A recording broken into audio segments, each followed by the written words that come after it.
Hundreds of thousands of people took to the streets of Managua in the largest anti-government protest in decades. The demonstration was organized in solidarity with the mothers of students and peaceful demonstrators who have been killed by police and pro-government militias since the start of a nationwide political crisis on April 18th.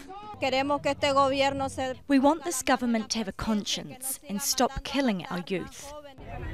It's Mother's Day in Nicaragua, but instead of celebrating at home with her family, Nereida Urbina is mourning the death of her son, Jason. He was shot and beaten to death during a student-led protest. He was 24 years old.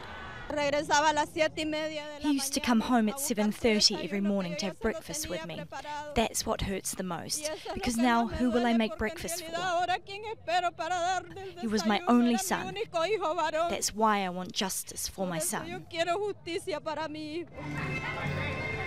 Over the last month, unrest has become common after peaceful protests against a national pension reform policy were met with deadly force by the government of Daniel Ortega. Now, even some of the president's staunchest supporters are calling for his ouster.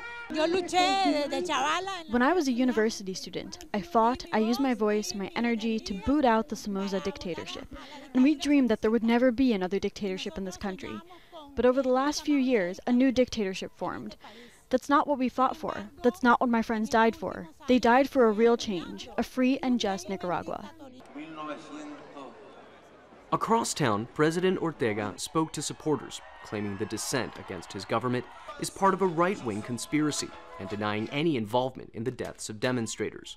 The violence is the worst this country has seen since the overthrow of the Somoza dictatorship 40 years ago. And with a continued crackdown on peaceful protests, demonstrations like these, with thousands of people marching on the streets of Managua, have only grown. Just before sundown, masked gunmen opened fire against a group of demonstrators at the engineering university.